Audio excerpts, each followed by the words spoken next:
राधा माधव जय कुंज बिहारी।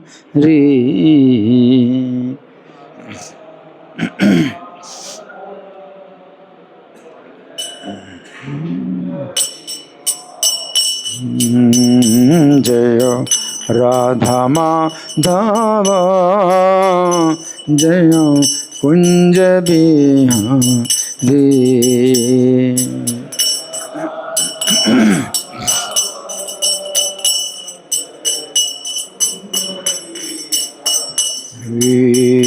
जय गोपी जन वल्लभ जय गिरिवर धारी।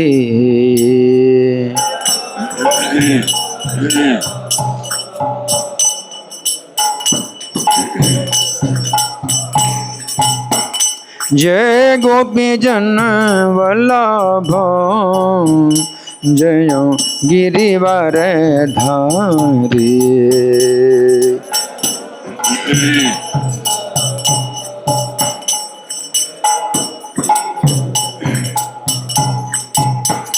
जय यशोदानंदन जय ब्रज जन रंजन।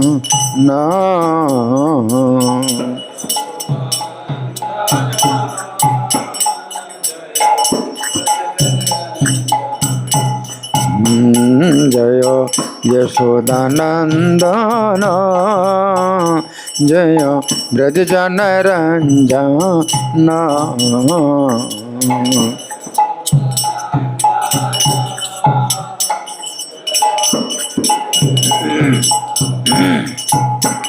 जय यमुना तीर बनचरी जय कुंज बिहारी।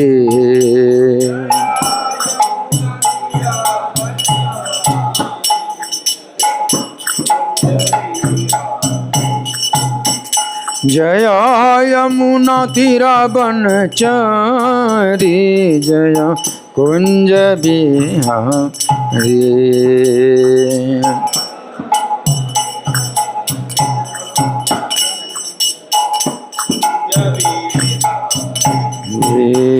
जय राधा माधव जय कुंज बिहारी।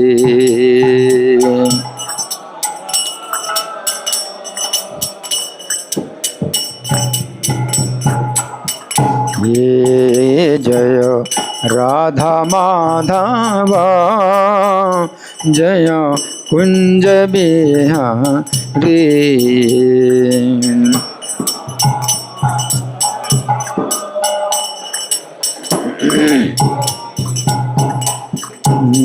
निताई गौर हरि बोल हरि बोल हरि बोल हरि बोल।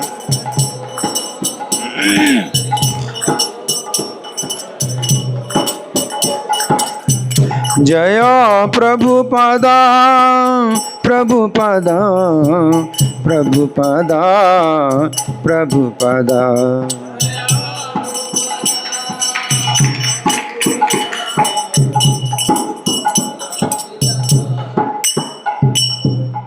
जय ओम विष्णुपाद परमहंस परिव्राजकाचार्य अष्टोत्तर Shri Srimad his divine grace Abhay Charanaravinda Bhaktivedanta स्वामी श्रील प्रभुपाद की जय। नित्य लीला प्रविष्ट ISKCON founder acharya saviour of the whole world Srila Prabhupada की जय। नामाचार्य हरिदास ठाकुर की जय। प्रेम से कहो श्री कृष्ण चैतन्य प्रभु नित्यानंद श्री अद्वैत गदाधर श्रीवासादि गौर भक्त वृंद की जय।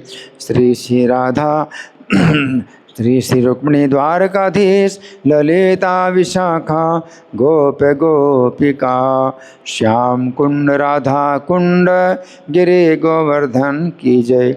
श्री श्री गौरनिताई की जय। श्री श्री जगन्नाथ सुभद्रा बलदेव की जय। समवेत भक्त वृंद की जय, अनंत कोटि वैष्णव वृंद की जय, इस्कॉन वर्तमानाचार्य वृंद की जय, गौर प्रेमानंदे, all glories the assembled devotees, all glories the assembled devotees, all glories the assembled devotees, all glories to Sri Guru and Gauranga.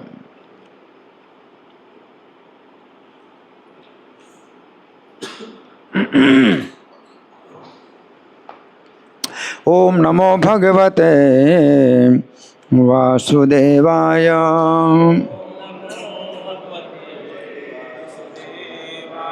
Om Namo Bhagavate Vasudevaya. Om Namo Bhagavate Vasudevaya.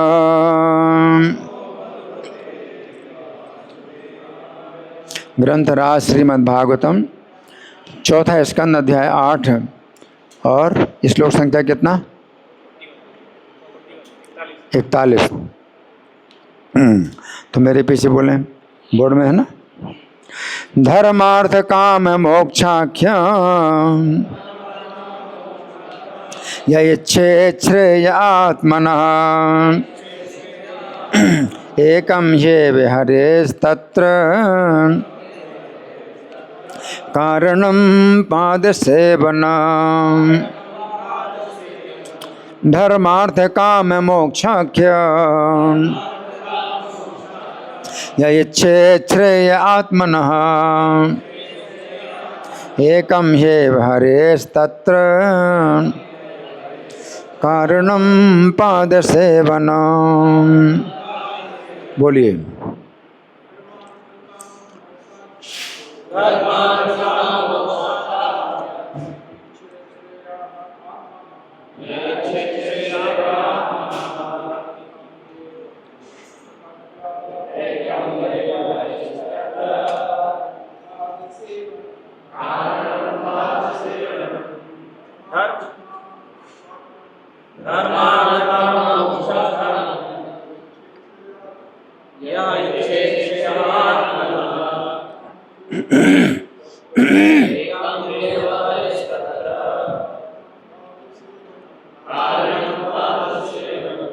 Vaishno Devi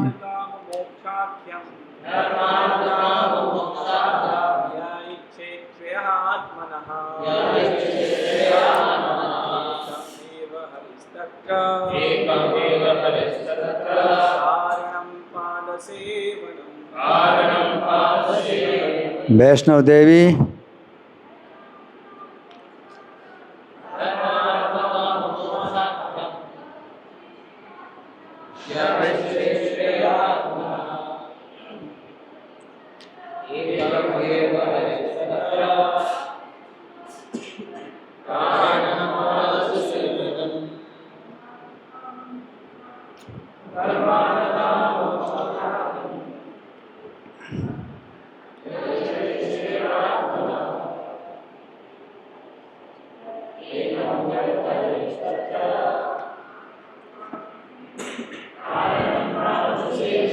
शब्दार्थ बोलिए।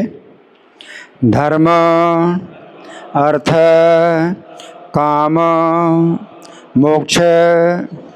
धर्म आर्थिक विकास, इंद्रिय तृप्ति तथा मुक्ति, ये चार पुरुषार्थ आख्यम नाम से यह जो इच्छा करता है, श्रेय जीवन का लक्ष्य, आत्मनः स्वयं का, एकम ही एव केवल एक, हरे है भगवान का, तत्र उसमें, कारण पाद सेवनम चरण कमल की पूजा।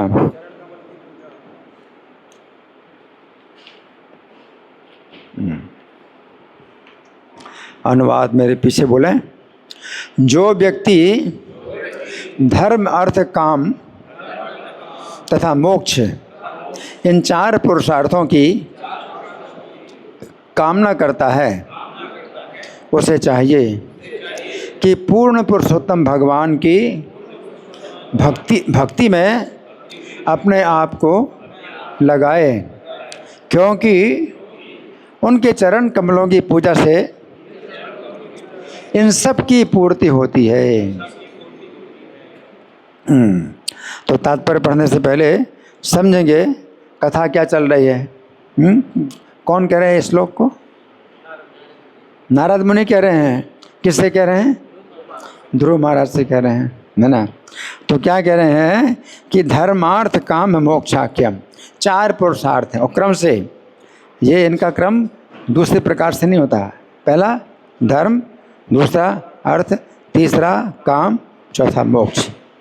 ये 4 जो है प्रकार के जो पुरुषार्थ हैं, ये 6 श्रेय आत्मना, जो अपने का अपना श्रेय इच्छा करे, अपने श्रेय की इच्छा करे, है ना।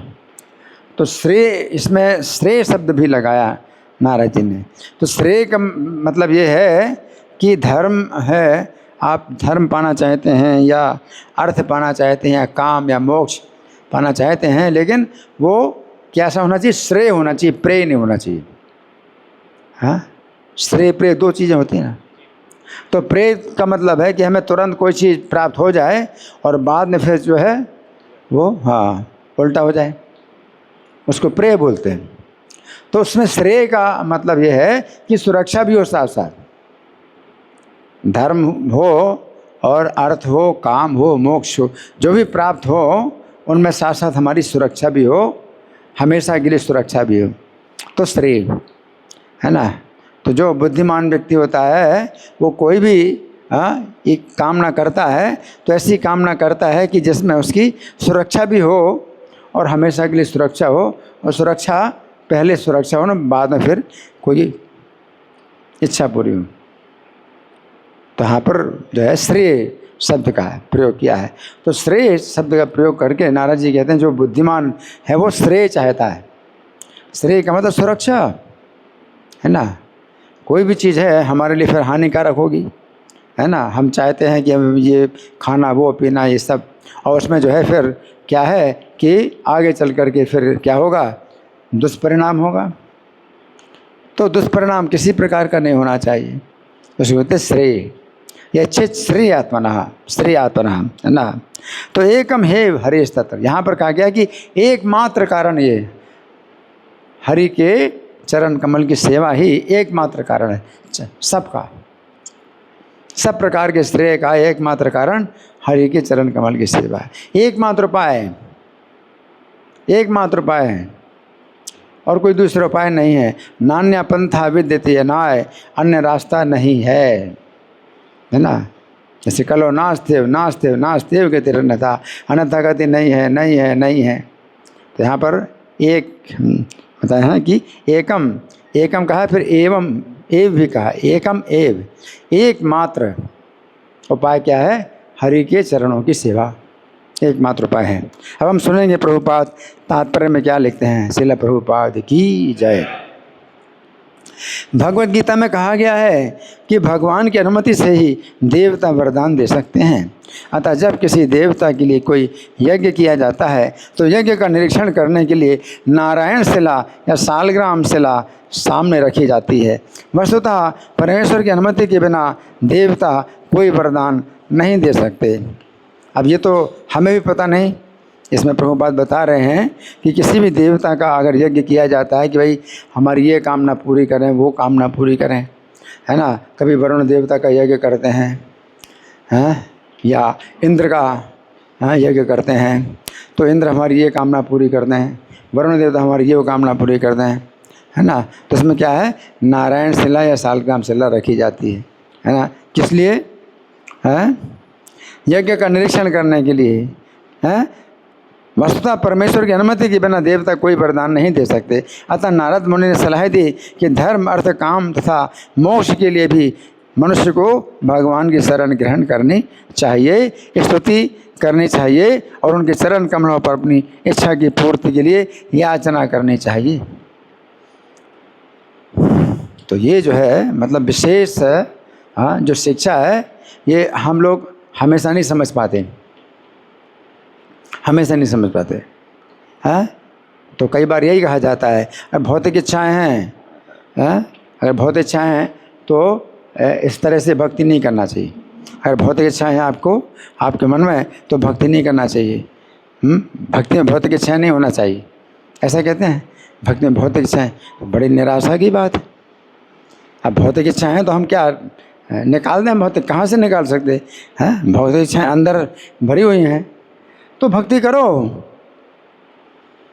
किसी भी कारण से भक्ति करो, तो उसमें क्या होगा कि वो भौतिक इच्छाएं भी धीरे धीरे घटेंगी। तीव्रेण भक्ति योगे निजत पुरुषम परम। तीव्र भक्ति हो, अकामा सर्व काम होगा, चाहे सब प्रकार की कामना हो, चाहे कोई कामना ना हो, और चाहे मोक्ष काम, मुक्ति की ही कामना हो। उदार थी, जिसकी बुद्धि उदार है। उदार बुद्धि का मतलब यह है कि तुरंत कामनाएं पूरी नहीं होगी।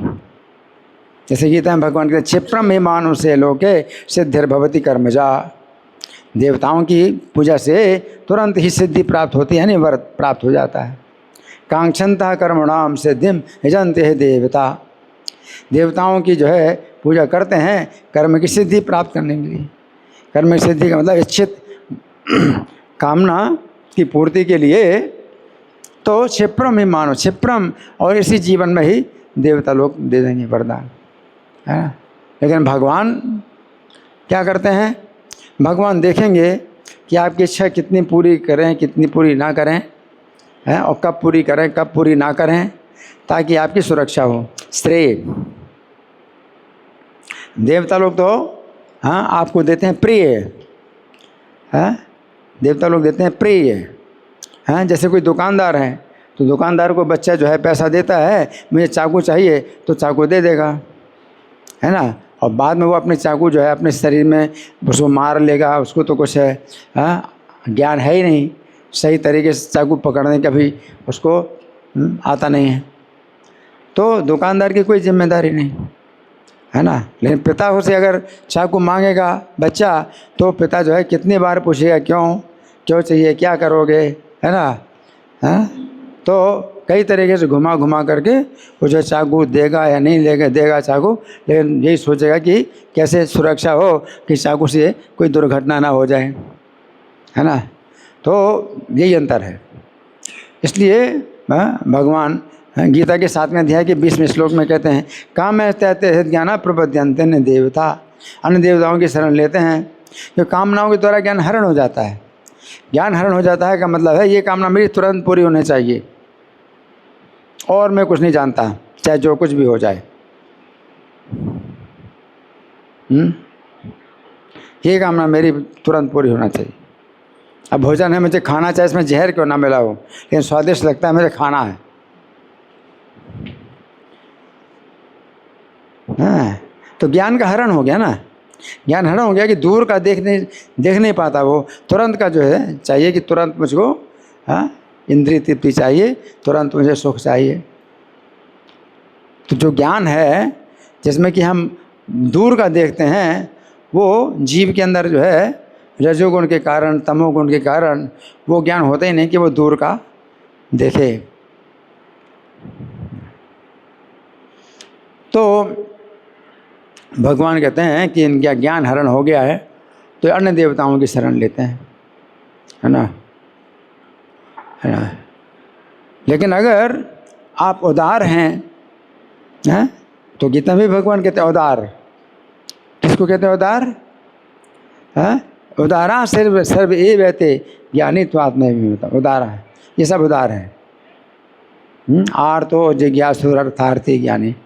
आर्त कष्ट में भगवान को प्रार्थना करता है कि मेरा कष्ट दूर करो।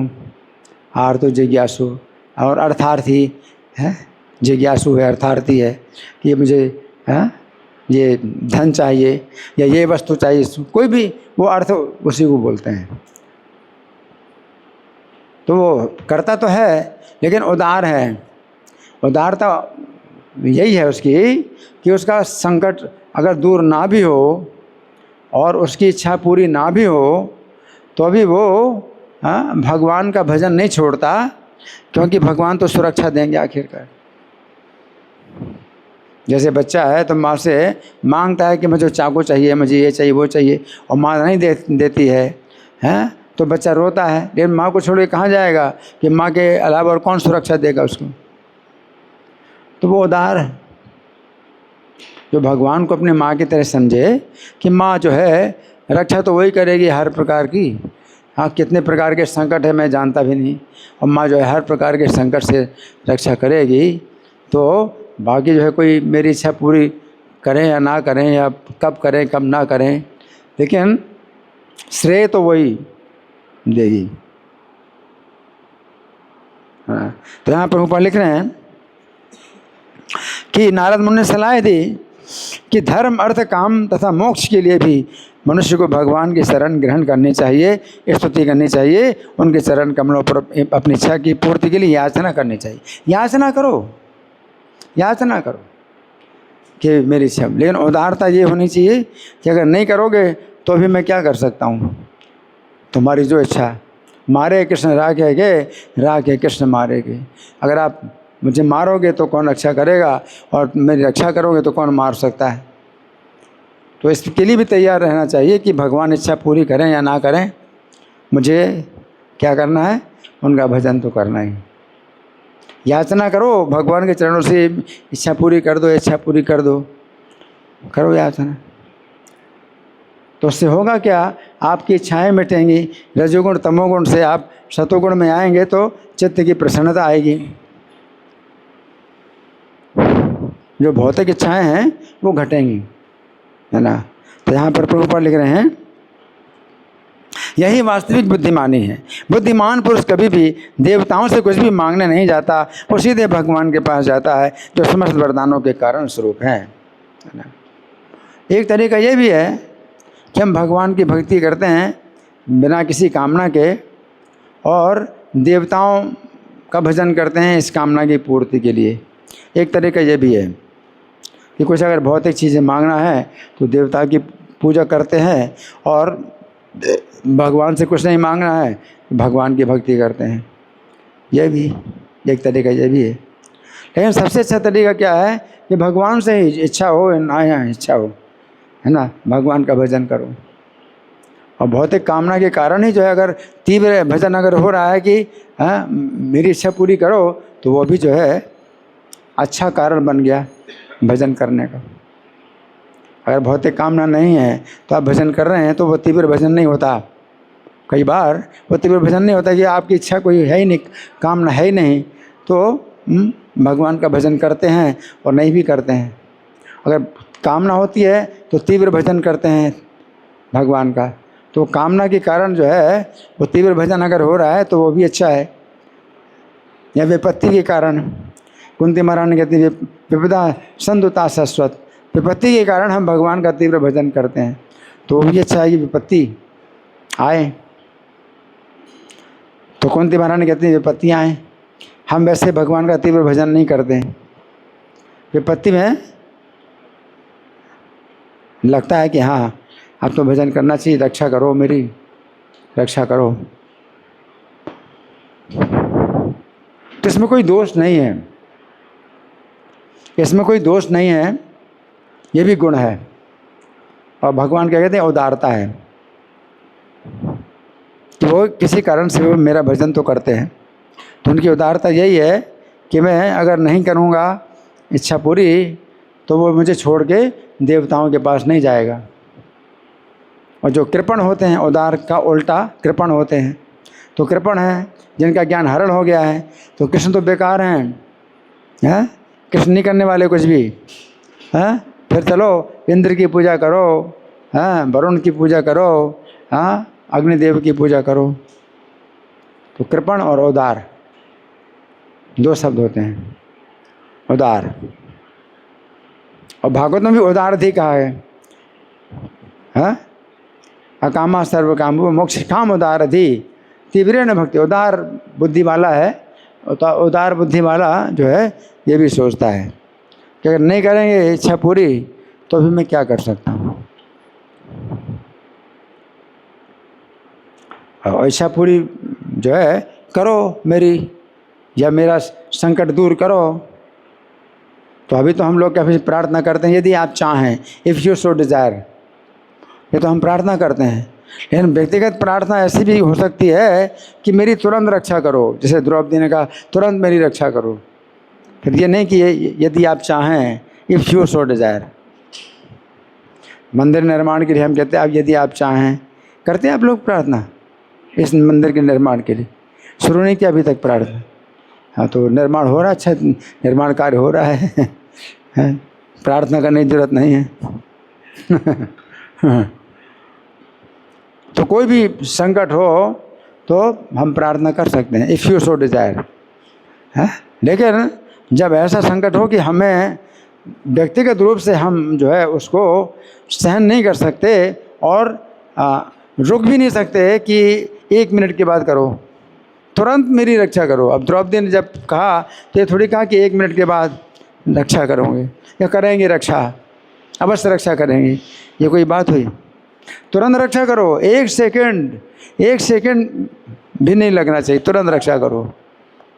गजेंद्र ने जब प्रार्थना की तो कैसे रक्षा, हैं कि 1 मिनट के बाद रक्षा कर ला? नहीं, तुरंत रक्षा करो, रक्ष माम रक्ष माम। तो ये भी प्रार्थना हो सकती है और तीव्रता से प्रार्थना हो सकती है कि रक्षा करो।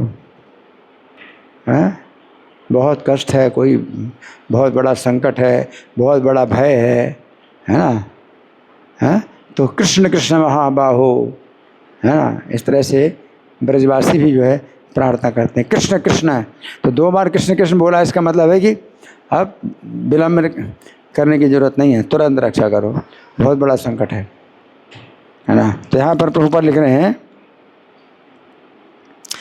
कि बुद्धिमान पुरुष कभी भी देवताओं से कुछ भी मांगने नहीं जाता, और सीधे भगवान के पास जाता है जो समस्त वरदानों के कारण स्वरूप हैं। जैसे ब्रजवासियों के लिए है, तो इंद्र ने ही संकट पैदा किया था, इंद्र की पूजा बंद करवाई कृष्ण ने, इंद्र ने ही संकट पैदा किया, है ना? तो कृष्ण से ही प्रार्थना करते हैं, रक्षा करो। कृष्ण कृष्ण महाभाग, महाभाग है। तो हम ब्रजवासी जो है तुम्हारे भाग्य से हमारी रक्षा हो सकती है।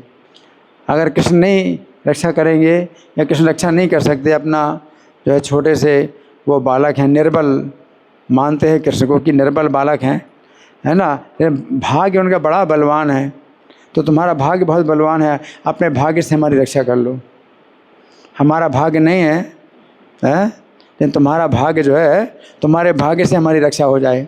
तो कृष्ण कृष्ण महाभाग, लेकिन तुरंत रक्षा होनी चाहिए, हैं? तुम्हारे कृष्ण के भाग्य से कोई भी संकट आता है तो दूर हो जाता है, क्योंकि कृष्ण के भाग्य बहुत प्रबल हैं। तो अपने भाग्य से हमारी रक्षा करो, हम तुम्हारे साथ हैं, है ना? तो इस तरह से भी होता है कि तुरंत रक्षा करो। आगे प्रभुपाद लिखते हैं, जैसा कि भगवान श्री कृष्ण ने भगवद गीता में कहा है, कर्मकांड अनुष्ठानों का संपन्न किया जाना वास्तविक धर्म नहीं है। अब धर्म अर्थ काम मोक्ष, ये 4 पुरुषार्थ हैं, इनकी व्याख्या प्रभुपाद कर रहे हैं। सामान्य रूप से धर्म का मतलब क्या होता है? वेदों का कर्मकांड, है ना? पहले जो है ज़्यादा से ज़्यादा लोग जो है कर्मकांड करते थे, यज्ञ करते थे वेदों का, है ना? तो वेदों का कर्मकांड ये धर्म है ना? तो यहाँ प्रभुपाद लिखते हैं कि भगवद गीता में कहा गया है, भगवान श्री कृष्ण ने भगवद गीता में कहा है कि कर्मकांड अनुष्ठानों को संपन्न किया जाना वास्तविक धर्म नहीं है। धर्म का वास्तविक पथ तो भगवान के चरण कमलों पर समर्पित होना है ना? भगवान के चरण कमलों पर समर्पित होना है ना? तो ये गीता में भगवान ने कहा है, कौन सा श्लोक है? 1866, सर्वधर्मान परित्यज्य मामेकं शरणं व्रज। भगवान के चरण कमलों पर समर्पित होना है, धर्म ये है असली, है ना? और बाकी सब धर्म क्या है? त्याग दो। तो यहाँ पर श्रेय मतलब धर्म, ऐसा धर्म जिससे हमें श्रेय की प्राप्ति हो, प्रेय की प्राप्ति ना हो, है ना? तो कर्म कांड है वो प्रेय की प्राप्ति के लिए होता है। श्रेय की प्राप्ति के लिए जो धर्म है वो क्या है? उनके शरण लेना, भगवान की शरण लेना, ये श्रेय की प्राप्ति है। तो यहाँ प्रभुपाद लिख रहे हैं कि वास्तविक धर्म क्या है? भगवान के चरण कमलों पर समर्पित होना। इसलिए श्रेय, नारद जी ने श्रेय शब्द का प्रयोग किया है चारों के लिए, चाहे धर्म हो, चाहे अर्थ हो, चाहे काम हो, चाहे मोक्ष हो। उसमें श्रेय के साथ में कहा कि श्रेय के साथ में आप अगर पाना चाहते हो तो क्या है? वो भी जो है एकमात्र कारण के उनके चरणों की पूजा करना, उनके चरणों की शरण लेना, सीधा यही धर्म है ना। आगे प्रभुपाद लिखते हैं, जो भगवान के चरण कमलों पर समर्पित हो चुका है उसके लिए अर्थ का कोई महत्व नहीं रह जाता। अब अर्थ की बात प्रभुपाद बता रहे हैं। अर्थ भी अगर भगवान के चरण कमलों में समर्पित हो जाते हैं तो अर्थ का कोई मतलब नहीं है ना, है? हाँ, अर्थ है। तो सबसे बड़ा अर्थ क्या है? अगर आप भगवान के चरण कमलों में समर्पित हो गए तो आपका सबसे बड़ा अर्थ, सबसे बड़ा स्वार्थ पूरा हो गया, क्योंकि इससे सब कामनाएं पूरी हो जाएंगी। ध्येयम सदा परिभवग्न अभीष्ट दोहम। भगवान के जो चरण कमल हैं उनमें क्या है? अभीष्ट दोहम। आपकी जो इच्छा होगी वो दोहन कर लो। दोहन कर, दोहना। गाय से आप दूध दोह लेते हैं, जब इच्छा हो तो गाय से आप दूध दोह लेते हैं। तो जब आपकी जो भी इच्छा हो उनके चरण कमलों से निकाल लो। तो सबसे बड़ा अर्थ क्या है? भगवान के चरण कमलों की प्राप्ति सबसे बड़ा अर्थ है। धर्म भी वही सबसे बड़ा है, अर्थ भी वही सबसे बड़ा है। अभीष्ट दोहम, है ना। और फिर आगे प्रभुपाद लिखते हैं, जो भक्त भगवान की सेवा में लगा रहता है वो अपनी इंद्रियों की तुष्टि के बारे में कभी भी निराश नहीं होता।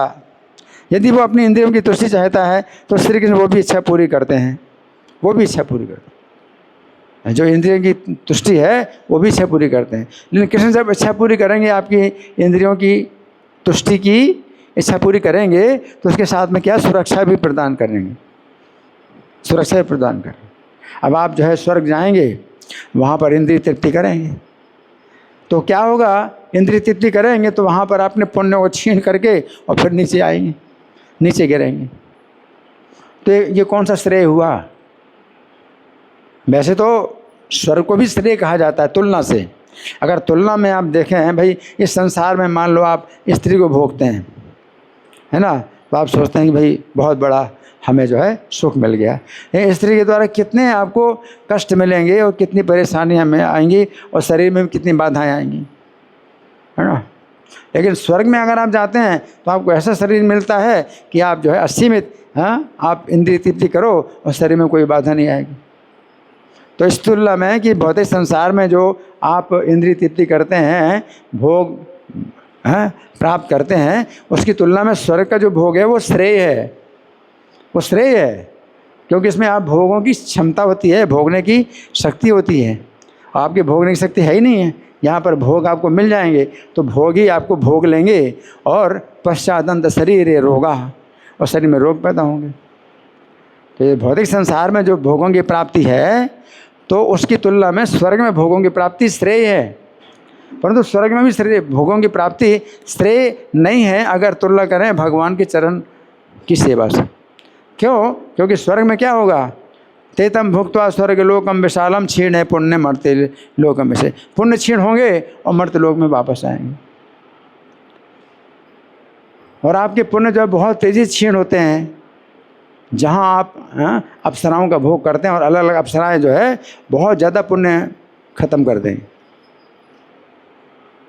रंभा, उर्वशी, इनका अगर आलिंगन करोगे तो बड़ी जल्दी आपके पुण्य क्षीण हो जाएंगे और जल्दी खत्म हैं। और पुण्य क्षीण होते हैं स्वर्ग में तो कैसे पता चलता है? माला से पता चलता है। आपकी जो माला है वो मुरझाती है, और जैसे जैसे मुरझाती जाती है आपके पुण्य क्षीण होते जाते हैं, है ना।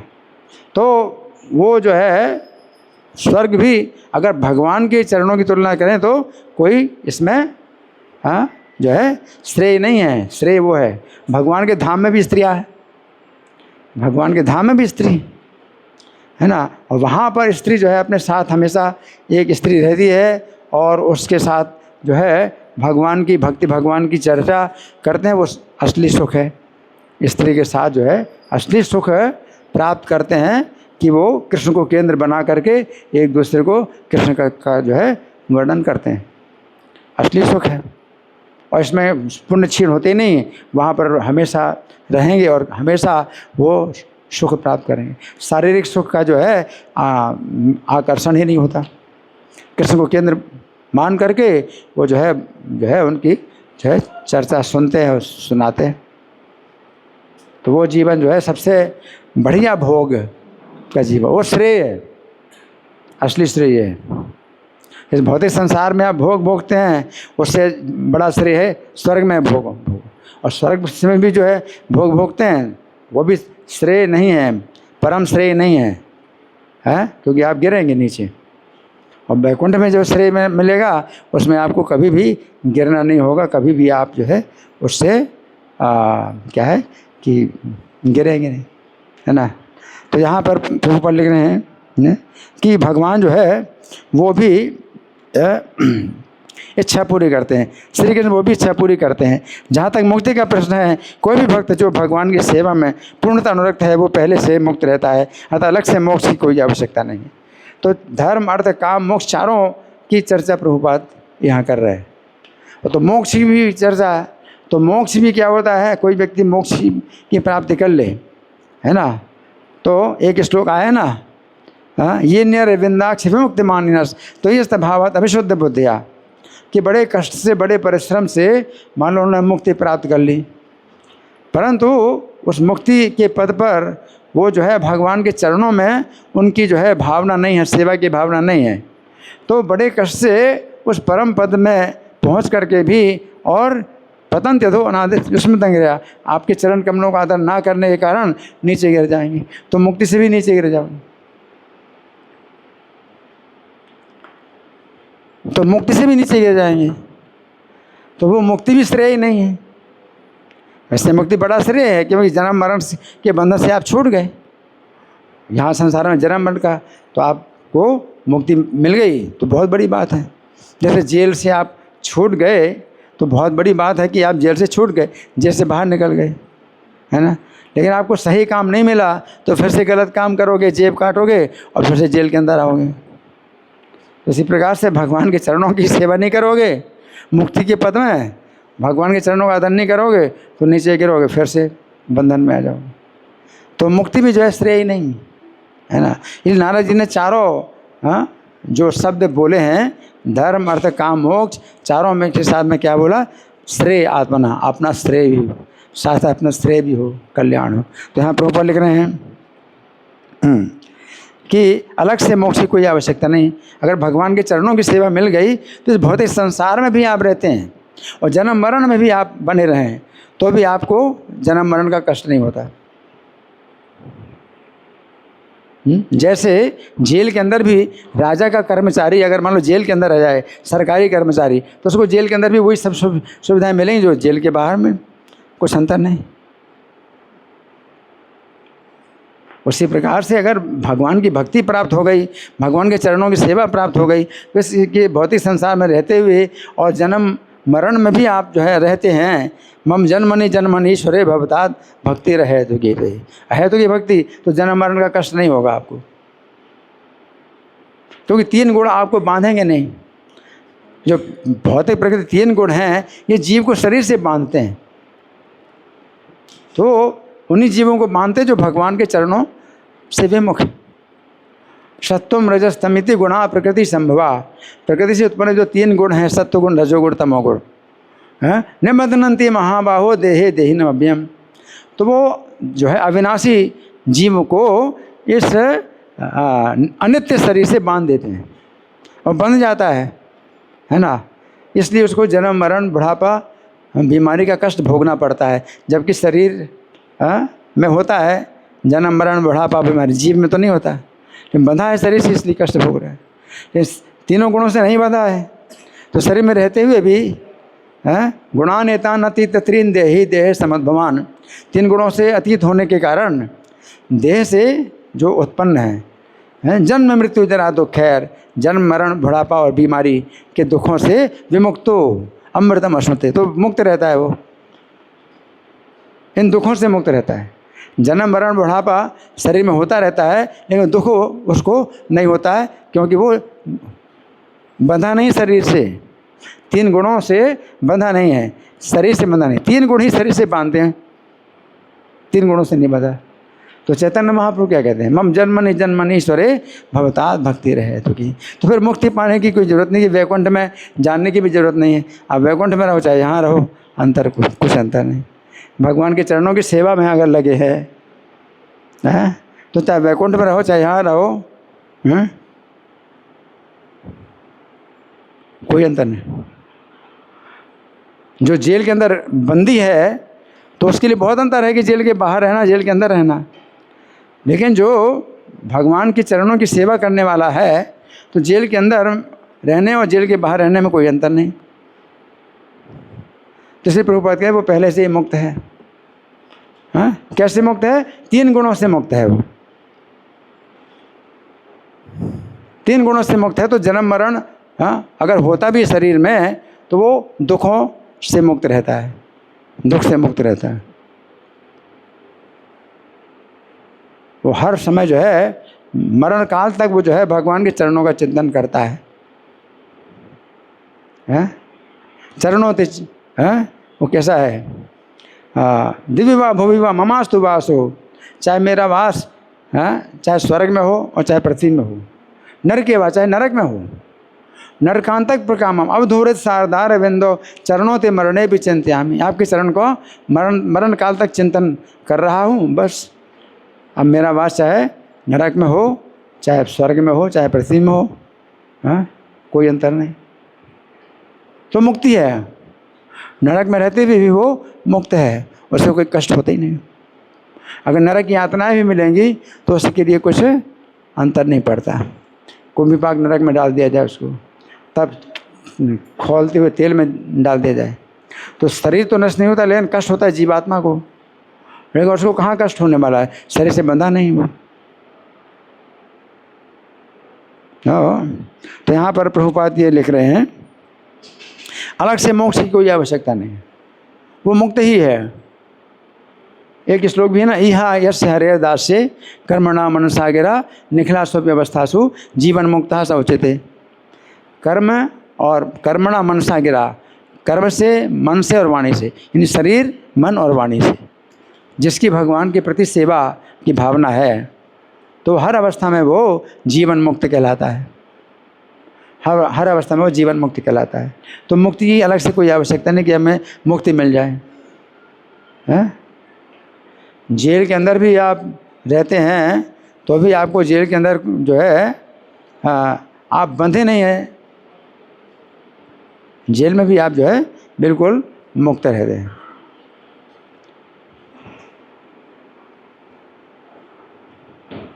आगे प्रभुपाद लिखते हैं, अतः नारद मुनि ने ध्रुव महाराज को सलाह दी कि वे वासुदेव श्री कृष्ण की शरण ग्रहण करें और अपनी माता द्वारा बताए गए विधि को मानें, क्योंकि इस प्रकार उनकी इच्छा पूर्ण होने में सहायता मिल सकेगी। इस श्लोक में नारद मुनि ने भगवान की भक्ति को ही एकमात्र साधन बताया है। दूसरे शब्दों में समस्त भौतिक आकांक्षाओं से युक्त होने पर भी व्यक्ति को भगवान की भक्ति करते रहना चाहिए, इससे उसकी समस्त इच्छाएँ पूरी होंगी। है ना? तो ध्रुव महाराज की इच्छा क्या है? ध्रुव महाराज की इच्छा ये है, उनके अंदर आक्रोश है, पिता के प्रति आक्रोश है कि मेरे पिता ने मेरी माता की भावना का विरोध नहीं किया। जो सौतेली माता थी सुरुचि, उसने कहा कि तुम अपने पिता की गोद में अगर बैठना चाहते हो तो भगवान का भजन करो, और भगवान के भजन से मेरे घर में जब जन्म लोगे तब तुम पिता की गोद में बैठोगे। ये भगवान की निंदा है, ये भगवान की निंदा है कि भगवान तुमको पिता की गोद में नहीं बैठा सकते।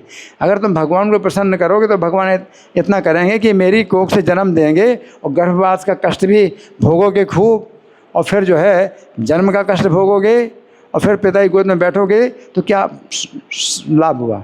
पिता की गोद में बैठने का क्या लाभ है? जन्म कष्ट, गर्भवास का सीमित कष्ट भोगो, फिर पिता की गोद में बैठो, क्या है? तो भगवान का भजन इसलिए किया जाता है। हाँ, भगवान का भजन फिर भी कहा तो एक गुण है उसकी बात में, परंतु साथ साथ अपराध भी तो है। भगवान का भजन करने के लिए तो कहा, तो सुनीति ने, उसकी नीति अच्छी है जिसे सुनीति कहे, उसने कहा कि हाँ तुम्हारी माता ने जो है एक बात तो सही कही, एक बात तो सही कि भगवान का भजन करो, तो भगवान का भजन करोगे तो वो जो है पिता से भी ऊपर और पिता से पिता और उनके भी पिता से भी ऊपर तुम्हें पहुंचा देंगे। तुम्हें ज़रूरत ही नहीं कि किसी घर में जन्म लो, सुरुचि घर में जन्म लेने की ज़रूरत नहीं है। तो सुनीति का मतलब है कि किसी बात में जो है गुण निकाल लेना। जैसे हंस है तो दूध पानी मिला हुआ है तो उसमें से दूध ग्रहण करने पानी छोड़ देना। तो सुरुचि की कुछ बातें बेकार की हैं, मूर्खता की हैं, तो उसको छोड़ करके और उसमें जो काम की बात है वो ले लो। तो सुनीति ने कहा कि काम की बात यही है कि भगवान का भजन करना है, तो भगवान की शरण लो। हैं, भगवान की शरण लोगे तो पिता ने भी जो है आप उनकी सौतेली माता का विरोध नहीं किया। कहते तुम क्या कह रही हो तुम, हैं? वो जो है बच्चा जो है गोद में चढ़ना चाहता है तो मैं गोद में ना चढ़ाऊँ, तो गोद में चढ़ा ही नहीं रहे। अपनी सौतेली जो माता है ध्रुव की, उसके जो है प्रभाव में आकर के वो दबे हुए हैं। तो सौतेली माता जो है उसका पुत्र उत्तम है तो वो गोद में पहले से बैठा हुआ है, और ये जो ध्रुव है तो वो चढ़ना चाहता है गोद में, तो उसको चढ़ा नहीं रहे पिताजी। तो सौतेली माता के उसमें स्नेह पास में बंधा हुआ है, स्त्रैण उसको बोलते हैं, स्त्रैण, स्त्री के वशीभूत। तो मुझे पिता की क्या जरूरत है? तो ध्रुव महाराज क्या सोचते हैं, पिता की भी क्या जरूरत है मुझे? अगर वो अपनी स्त्री के बस में है तो पिता की हमें क्या जरूरत है? और तान पात की भी क्या जरूरत है कि मैं उनकी गोद में बैठूं? अगर भगवान बड़े से बड़े हैं तो मुझे उनसे भी बड़ा कर देंगे। और तान पात के पिता कौन है? मनु, तो उनसे भी बड़ा पद चाहिए। और मनु के पिता कौन है? ब्रह्मा जी, उनसे भी बड़ा पद चाहिए। मुझे सबसे बड़ा पद चाहिए। ठीक, करो भजन, नारद जी का करो भजन। और भजन करते करते क्या हुआ, हृदय शुद्ध हो गया। अब रजोगुण तमोगुण का जो भाव है वो चला गया। तथा रजस्तमो भावा काम लोभाद यशी, काम लोभ ये सब जो रजोगुण तमोगुण भाव हैं, चेत एत अनावितम, अब चित्त उनसे आविद्य नहीं होता है। इसदम सत्व प्रसिद्धति, और सत्वगुण में प्रसन्न हो जाता है चित्त। सत्वगुण में ये भौतिक कामनाएं जो आती हैं वो अब उनमें ज़्यादा वो नहीं होता है, फोर्स नहीं होता, और चित्त उनसे आविद्य नहीं होता। आविद्य का मतलब है आर पार। जैसे बाण चलता है, जब बीन देता है किसी के शरीर को तो बहुत कष्ट होता है। तो रजोगुण के तमोगुण के भाव हैं, ये बाण की तरह है, चलते हैं। काम लोभ ये सब बाण है, लोभ का बाण, काम का बाण। और चित्त से विद्ध हो जाता है तो व्याकुल होता है, चित्त बहुत व्याकुल होता है। लेकिन अब जो है भक्ति के भजन के प्रभाव से वो जो रजोगुण तमोगुण के भाव हैं, काम के बाण हैं, क्रोध के बाण हैं, उनसे चित्त आविद्य नहीं होता है। क्योंकि नोक ही जो है मतलब क्या हो जाती, कुंठित हो जाती है। अब नुकीले बाण नहीं रहे वो, तो अब चित्त में घाव भी नहीं कर पाते। आर पार करने के बाद तो दूर है, चित्त में घाव भी नहीं कर पाते हैं, तो चित्त प्रसन्न हो जाता है। सत्वगुण में से चित्त प्रसन्न आते हैं, लेकिन वो चित्त में भेद नहीं कर पाते, घाव नहीं कर पाते, और चित्त जो है प्रसन्न होता है सत्वगुण। तो ध्रुव महाराज का जो है भक्ति भजन के प्रभाव से जो है उनका शुद्धिकरण हुआ और सत्वगुण में आए। स्थम सत्व प्रसिद्ध, तो प्रसन्न चित्त हो जाता, सत्वगुण में चित्त प्रसन्न हो जाता है। हाँ, तो जो बुद्धिमान लोग होते हैं तो वो जो है भगवान का भजन करते हैं और उनकी जो है कामना भगवान पूरी करते हैं। भगवान कामना पूरी करते हैं कब? जब आपकी कामना ना रहे। जब आपकी कामना नहीं रहती है तो भगवान कामना पूरी करते हैं। अब उनकी जो कामना थी है ना, तो एक तो पिता का राज्य, तो भगवान का 36,000 साल तक तुम अपने पिता का राज्य भोगो। पिता ने तुमको गोद में नहीं बिठाया था, आगे तुमको पिता खुद ही अपने हाथों से तुम्हें जो है सिंहासन पर बिठाएंगे और वो छोड़ के वन में जाएंगे। पिता ने सोचा कि मैं राजा बनने लायक नहीं हूँ, तो ध्रुव महाराज को जो है सिंहासन में बिठा करके वन में चले गए, है ना। तो इस तरह से जो है मतलब भगवान जो है कि जो भक्ति है, तो इससे फिर सब जो स्थितियाँ ऐसी बन जाती हैं कि आपकी इच्छा भी पूरी हो जाए और किसी प्रकार का जो है अनिष्ट ना हो, किसी प्रकार का अनिष्ट ना हो, है भक्ति में कोई बाधा ना हो, है ना। तो हम जो है मतलब इस तरह की कोशिश करें कि हम भगवान की भक्ति कर रहे हैं, तो कोई भी कार्य आपकी इच्छा है, कुछ मन में इच्छा है, कुछ भोगने की इच्छा है, कुछ करने की इच्छा है ना, ये ऐसे करो कि 10 अपराधों से बच जाएं, 10 अपराध ना हो, उस तरह से आप अपनी इच्छा पूरी करो ताकि भक्ति आपकी सुरक्षित रहे। तो हम लोगों की ये प्रार्थना रहती है कि नाम के 10 अपराध से बच करके हम जो है कोई अपनी इच्छा पूरी कर पाएँ तो कर लें, और नहीं तो ना करें। लेकिन 10 अपराध, नाम के इन 10 अपराधों से हमारी पहले रक्षा होनी चाहिए। तो भक्ति की रक्षा वो श्रेय है। श्रेया श्रुतिम भक्ति मदस्य, श्रेय श्रुतिम, भक्ति का श्रेय उत्पन्न करने वाली भक्ति। आप भक्ति की रक्षा करो तो श्रेय उससे उत्पन्न होगा, सुरक्षा उत्पन्न होगी, सब प्रकार की रक्षा होगी। तो यही उदारता है। जब भगवान कहते हैं चतुर्विधा भजन्ते माम जना सुकृतम, सुकृति लोग, पुण्यात्मा लोग मेरा भजन करते हैं 4 प्रकार के, तो वो उदार है, चारों उदार है। उदारता यही है, उदारता यही है, यही ज्ञान है कि भगवान करेंगे इच्छा पूरी या नहीं करेंगे, या थोड़ा करेंगे थोड़ा नहीं करेंगे, लेकिन रक्षा तो करेंगे मेरी। रक्षा और कौन करेगा? और कौन रक्षा करेगा? रक्षा तो वही करेंगे। और कोई है कि अपना, कोई अपना अगर हो है भी तो रक्षा नहीं कर सकता। अगर कोई अपना है भी तो रक्षा नहीं कर सकता है। अगर कोई अपना है भी तो वो रक्षा करना भी चाहे तो भी कर नहीं सके, उसके पास वो शक्तियाँ नहीं रक्षा करने की। भगवान ऐसे अपने हैं और रक्षा करना भी चाहते हैं और रक्षा कर भी सकते हैं। भगवान में जो है तीनों बात है, उनके पास रक्षा करने की शक्ति भी है और रक्षा करना भी चाहते हैं, तो फिर रक्षा करेंगे। अब आप हमारे हैं, हाँ हमारे शुभ चिंतक हैं, आप हमारी रक्षा करना चाहते हैं, रक्षा करने की शक्ति कहाँ है आपकी? शक्ति तो है नहीं। भगवान के पास सब शक्तियाँ हैं, सर्वशक्तिमान हैं।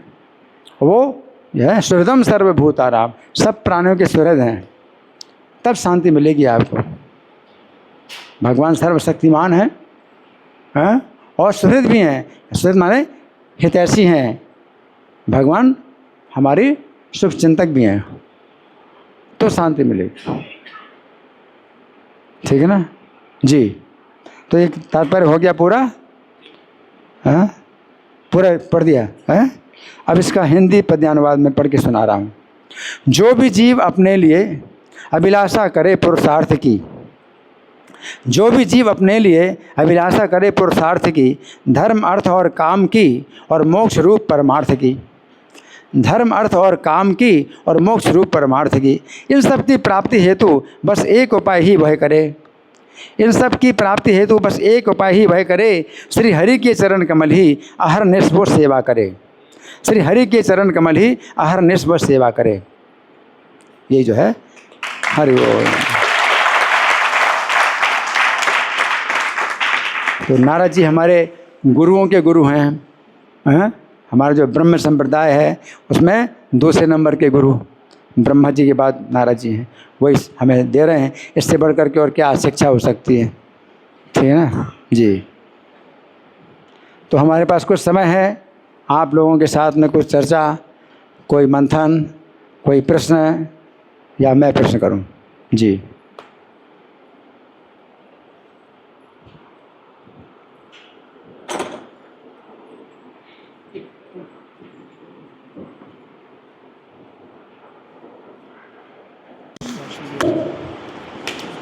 धन्यवाद प्रभु जी, बहुत सुंदर आपके जो शब्द हैं वास्तव में पूरी तरह से भागवत में रम चुके हैं। आपका एक एक शब्द ऐसा लग रहा था बिल्कुल भागवत का ही पढ़ के सुनाया आपने, ऐसा लगा पूरा प्रवचन, तो बहुत ही शुद्धता के साथ। तो प्रभु जी इसमें दो प्रश्न हैं मेरे। एक तो आपने कहा कि जो स्वर्ग लोक में जब माला मुरझाती है तो पुण्य छीन हो जाते हैं और वहाँ से गिरा दिया जाता है नीचे, तो क्या जैसे माला मुरझानी शुरू हुई उस परिस्थिति में उस पर्टिकुलर व्यक्ति को पता होता है कि मेरे माला मुरझा रही है, तो क्यों नहीं फिर वो ऐसे मतलब भोग को छोड़ के और भक्ति में लग जाता है? अच्छा प्रश्न है कि जब आपकी माला मुरझा रही है तो आप जो है उस समय करो, कुछ भजन करो भगवान का, लेकिन वो भोगों का आकर्षण इतना ज़्यादा प्रबल होता है कि छोड़ नहीं पाता हूँ, इतना आकर्षण प्रबल है। उसके लिए तो आप जो है भगवान से अगर मांगे भक्ति, तो नलकुबर मणिग्रीव जो है स्वर्ग जा रहे हैं, वृक्ष योनि से भगवान ने उनको उद्धार कर दिया, अब स्वर्ग जा रहे हैं, तो स्वर्ग जाने के पहले वो भगवान से वर मांग रहे हैं। हाँ, वाणी गुणानुकथने श्रवणों कथायाम, हमारी वाणी आपके गुणों का वर्णन करे, श्रवणों कथा, हमारे कान जो है आपकी कथा सुने, हस्तौ च कर्मसु, हमारे हाथ आपके मंदिर की सेवा करें, हस्तौ च कर्मसु मनस्तव पादयोर्ना, और हमारा मन आपके चरणों का स्मरण करे, स्मृत्याम शिरस्तव निवास, और हमारा सिर सबको प्रणाम करे आपका निवास मान करके, संपूर्ण जगत आपका निवास है तो आपको प्रणाम करें। दृष्टि सताम दर्शनेस्तु, और हमारी दृष्टि में जो है आपके भक्तों के दर्शन हो, भवत्तनो नाम। तो उन्होंने वर मांगा। तो आप भी, आपके अंदर भी भौतिक इच्छा है तो आप स्वर्ग जो है, हाँ माता ठीक है, स्वर्ग आप जाएंगे, तो स्वर्ग जाएंगे तो आपकी ये प्रार्थना होनी चाहिए कि हम स्वर्ग अगर जाएं तो भी हमारी जो भक्ति है, हमारा भजन है, वो ना बंद हो, ना छूटे। तो वो जब ऐसा भगवान से कृपा मांगेंगे तो आप पर भगवान कृपा करेंगे, तो स्वर्ग में भी आपका जो है भजन नहीं बंद होगा। तो स्वर्ग के देवता आते हैं ना भगवान की लीलाएं देखने के लिए, तो वो देवता वही हैं जो इस पृथ्वी में जो है वो भगवान का भजन करते रहे, और उनकी भोगों की इच्छा थी, लेकिन वो जो है अब स्वर्ग तो गए हैं, लेकिन भगवान से उन्होंने ऐसी भक्ति मांग ली कि बनी रहे भक्ति, तो वो जो है भगवान की लीलाएं देखने के लिए स्वर्ग के देवता आते हैं, और उनको पता चल जाता असली भगवान कौन है, नकली भगवान कौन है।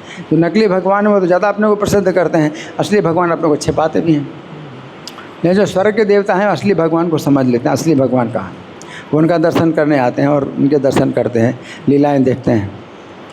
चैतन्य महाप्रभु लीलाएँ देखते थे, तो वो सब देवता लोग ना, ठीक है। और दूसरा प्रश्न था प्रभु जी कि जो आपने कहा ना कि जन्म मरण और व्याधि का जो कष्ट है, अगर भक्त 3 गुणों से मुक्त हो गया है तो उसे अनुभव नहीं होता, तो इसका कोई ऐसा एग्जाम्पल मिल सकता है जैसे ऐसी परिस्थिति हो कि व्यक्ति नरक में भी गया, भक्त भी था, और वहाँ के कष्टों को जो है उसको कोई प्रभाव नहीं पड़ा, तो ऐसा कुछ? हाँ, ऐसा उदाहरण है, जैसे कि कार्तिक महात्म्य में आता है, कार्तिक महात्म्य में आता है कि एक जो है व्यापारी था, हालांकि ब्राह्मण था वो, लेकिन वो जो है धन से नाम था उसका, धन, चलो जो भी हो, धन से नाम था उसका। तो वो जो है बहुत अशुद्ध कर्म करता था, उसके सब कर्म जो है पाप कर्म थे, लेकिन वो जो है माहिष्मतीपुरी में नर्मदा के किनारे चला गया, और उसे कुछ पता नहीं था, वो कार्तिक की पूर्णिमा में सब लोग जो है कार्तिक का उद्यापन कर रहे थे।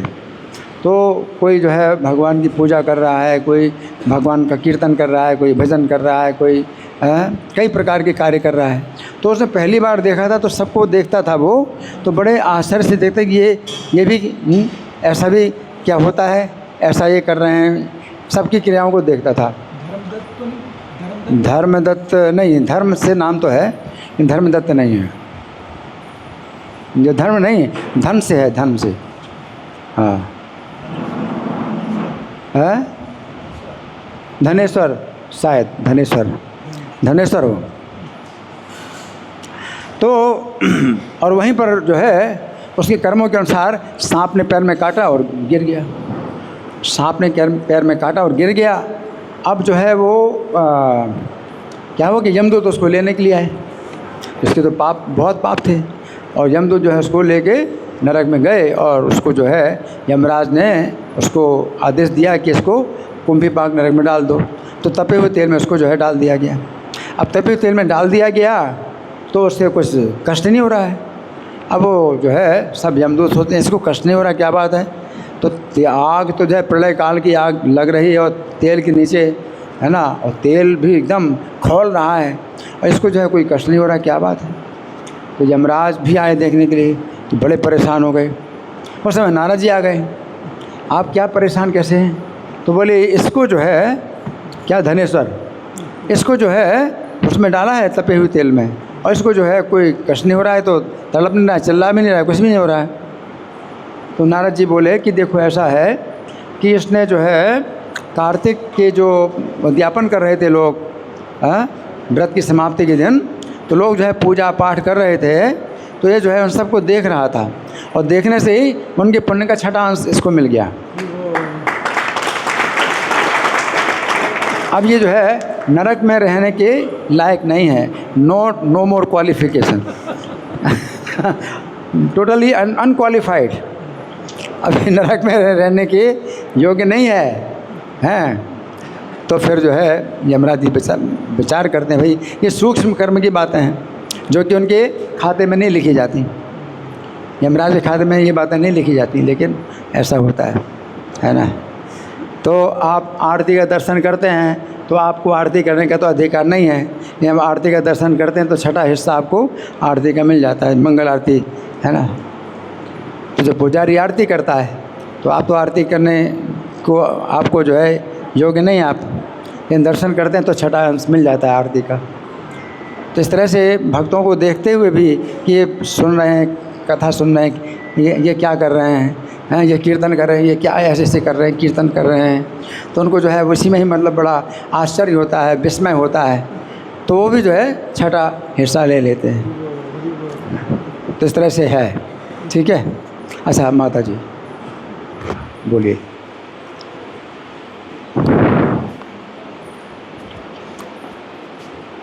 हरे कृष्णा गुरुजी।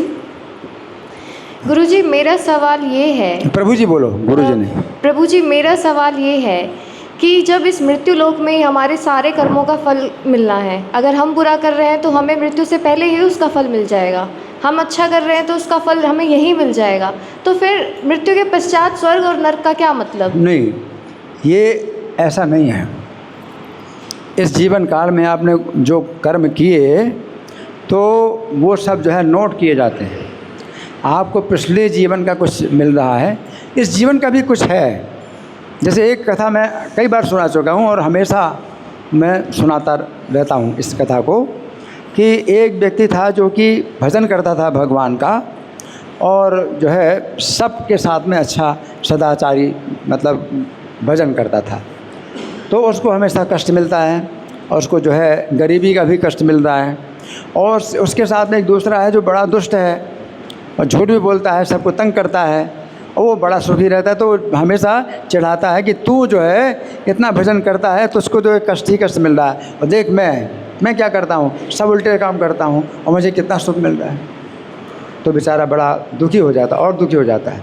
और एक बार वो चलते चलते एक जगह पर आया तो उसको कांटा लगा, और जब कांटा लगा पैर में तो ऐसा लगा जैसे कि जान निकल गई, वो बड़ा जो है कष्ट से करा रहा है। और वहीं पर वो आया जो दुष्ट था, उसको हीरा मिला, फिर उसने चढ़ाया, देख तू इतना धर्म कर रहा है, भक्ति कर रहा है, तो उसको क्या लगा, कांटा लगा, और देख मुझको हीरा मिला। अब और ज़्यादा परेशान हो गए, तो पास में पेड़ के नीचे एक योगी थे, तो उन्होंने कहा कि महाराज मेरे साथ ये क्या हो रहा है। वो जो है उल्टे काम कर रहा है, दुष्टता कर रहा है, उसको जो है देखिए हीरा मिला और उसको जो है कांटा मिला। तो योगी ने जो है बताया कि देखो तुम्हारा पिछले जन्म के अनुसार तुमको आज सूली पर चढ़ना था और सूली का क्या हो गया, कांटा। तो इस जीवन में आपने भजन किया, भक्ति की, तो आपके पिछले जीवन का जो है जो मिलना था वो कितना कम हो गया, मिला, लेकिन सूली का क्या हो गया, कांटा।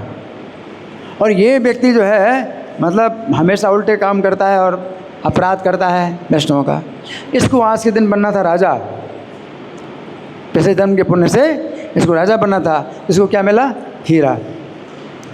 मतलब इसके पुण्य क्षीण हो गए कि राजा बनने की बजाय इसको क्या मिला, हीरा। और तुम्हारे पाप क्षीण हो गए हैं। तो प्रारब्ध तो फिर भी भोगना पड़ता है, ये प्रारब्ध में जो है कितना अंतर हो गया।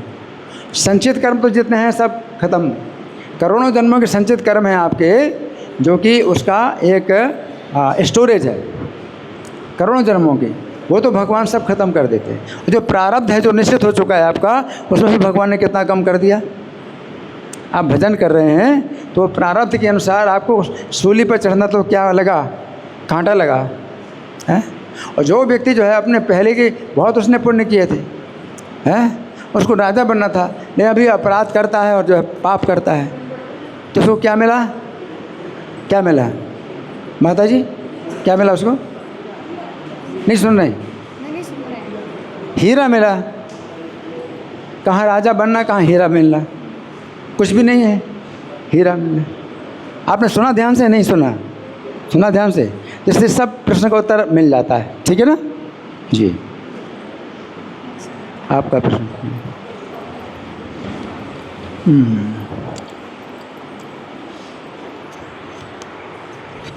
हरे Krishna, thank you very much प्रभु जी। प्रभु जी, जैसे आपने बताया कि कोई कामना भी हो सकती है भक्त की, पर वो भगवान के पास ही जाता है उसकी पूर्ति के लिए, कोई कामना भी हो तो। पर बीच में आपने बताया कि जो कामना है वो श्रेयस होनी चाहिए, प्रेय की बजाय श्रेय होनी चाहिए उसके लिए। नहीं नहीं, जो आप भगवान से कामना कर रहे हैं वो अपने आप में श्रेयस है।